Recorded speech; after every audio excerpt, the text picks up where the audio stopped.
भाइयों ने कहा कि हमारा बाप यूसुफ और उसके भाई से ज्यादा मोहब्बत क्यों करता है, जबकि हम एक जमात हैं। अपने बाप के इस अमल पर एतराज किया और यकीनन ये एक बहुत बुरा गुमान था। जलाल का माना गुमराही होता है, लेकिन कभी खता पर भी बोला जाता है।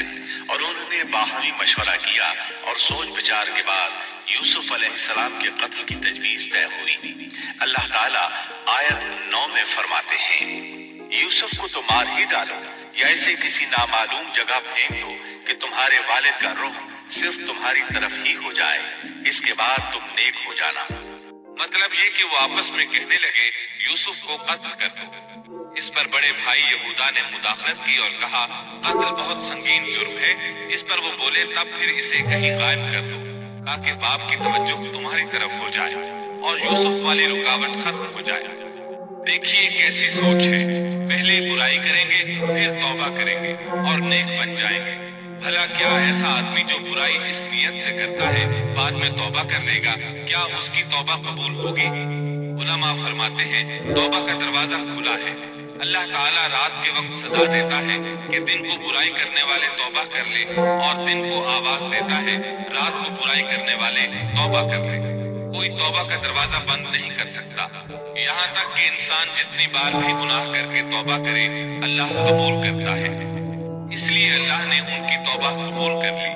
ताहम इस बात से डरना चाहिए कि अगर गुनाह करने के बाद तौबा का मौका ही न मिले और मौत आ ले तो क्या होगा। ये बात निहायत ही खौफनाक है कि तौबा का मौका ही न मिले। अल्लाह ताला आयत नंबर 10 में फरमाते हैं, उनमें से एक ने कहा यूसुफ को कत्ल तो न करो, बल्कि इसे किसी अंधे कुएं की तह में डाला कि इसे कोई आता जाता काफिला उठा ले जाए। अगर तुम्हें करना ही है तो यूं करो। यहूदा ने उन्हें कत्ल से रोका और कहा कवासिफ के रास्ते में हमूकी नाम का कुआं है, इसे उसमें डाल दो। कोई गुजरता हुआ काफिला इसे उठा ले जाएगा। इससे नजात ही पाना चाहते हो तो ये काम करो। सब ने इस बात से इत्तेफाक किया। अब अपने बाप के पास गए। बाप से उन्होंने जो कहा आयत 11 और 12 में आता है। उन्होंने कहा अब्बा, आखिर आप यूसुफ के बारे में हम पर एतबार क्यों नहीं करते? हम तो इसके खैरखा हैं। कल आप जरूर इसे हमारे साथ भेज दीजिए कि खूब खाए पिए और खेले, और इसकी हिफाजत के हम जिम्मेदार हैं।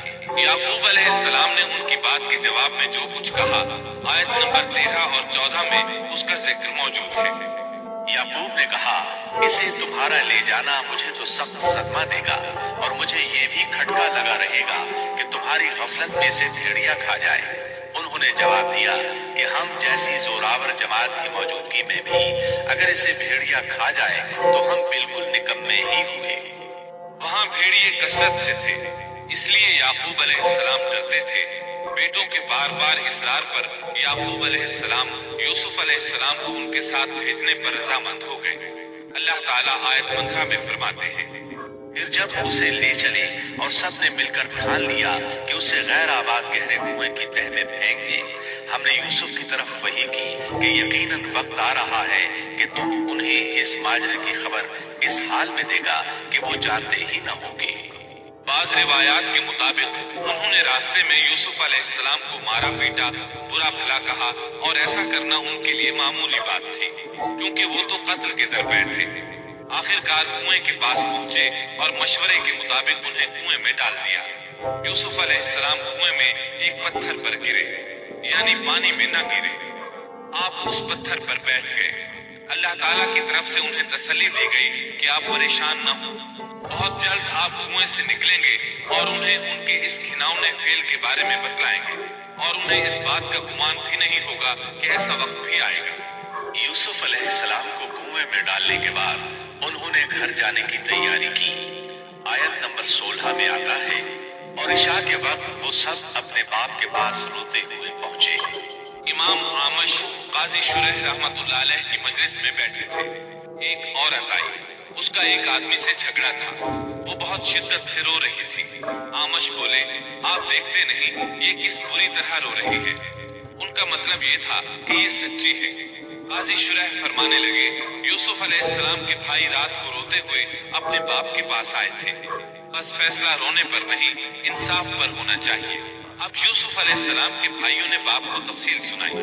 अल्लाह ताला इसका जिक्र आयत 17 में फरमाते हैं। और कहने लगे कि अब्बा जी, हम तो आपस में दौड़ में लग गए और यूसुफ को हमने सामान के पास छोड़ा, बस उसे भेड़िया खा गया। आप तो हमारी बात नहीं मानेंगे, गो हम बिल्कुल सच्चे ही हों। सो उन्होंने ये बात बताई, लेकिन इससे झूठ साफ जाहिर हो रहा था, जैसा कि अगली आयत में है। और यूसुफ के कुर्ते को झूठ मूठ के खून से खून आलूद भी कर लाए थे। इब्ने अब्बास रजी अल्लाह अन्हुमा फरमाते हैं कि उन्होंने बकरी ज़बह की और यूसुफ अलैहिस्सलाम की कमीज पर उसका खून मल लिया और खून में लथपथ कमीज याकूब अलैहिस्सलाम के पास ले आए। जब याकूब अलैहिस्सलाम ने देखा तो फरमाने लगे, ये भेड़िया भी कितना रहमदिल था, मेरे बेटे को तो खा लिया और कमीज को कुछ नहीं कहा। तुम्हारी अक्ल कहाँ है? इस बात का जिक्र आयत 18 में है। बाप ने कहा, यूं नहीं, बल्कि तुमने अपने ही दिल से एक बात बना ली है, बस सब्र ही बेहतर है और तुम्हारी बनाई हुई बातों पर अल्लाह ही से मदद की तलब है। उधर दूसरी तरफ क्या हुआ? आयत 19 में अल्लाह फरमाते हैं, और एक काफिला आया और उन्होंने अपने एक पानी लाने वाले को भेजा। उसने अपना डोल लटका दिया और कहने लगा, वाह वाह, खुशी की बात है, ये तो एक लड़का है। उन्होंने उसे माले तिजारत करार देकर छुपा दिया और अल्लाह उससे बाखबर था जो वो कर रहे थे। तफसील इसकी ये है कि एक काफिला उस कुएं के पास से गुजरा जिसमें यूसुफ अलैहिस्सलाम मौजूद थे। उन्होंने पानी की तलाश में एक खादिम को भेजा। वो कुएं तक पहुंचा। उसने कुएं में डोल लटकाया। यूसुफ अलैहिस्सलाम उस डोल में बैठ गए। खादिम ने डोल निकाला तो उसमें एक खूबसूरत बच्चे को देखा। मारे खुशी के वो पुकार उठा, यहाँ एक लड़का है। उस जमाने में गुलामों और लौंडियों की तिजारत होती थी। उन्हें खौफ महसूस हुआ कि कहीं ये लड़का उनसे छिन न जाए। इस खौफ के पेश नजर उन्होंने यूसुफ अलैहिस्सलाम को छुपा लिया। उन्होंने ये भी सोचा कि शायद ये भागा हुआ गुलाम है, अगर इसका मालिक आ गया तो वो उसे ले जाएगा। ये काफिला मदाइन से मिस्र जा रहा था। जब ये मिस्र पहुंचे तो उन्होंने यूसुफ अलैहिस्सलाम को मामूली कीमत में फरोख्त कर दिया। मामूली कीमत में फरोख्त करने की जल्दी भी उन्होंने इसी ख्याल के तहत की कि कहीं उसका मालिक ना आ जाए।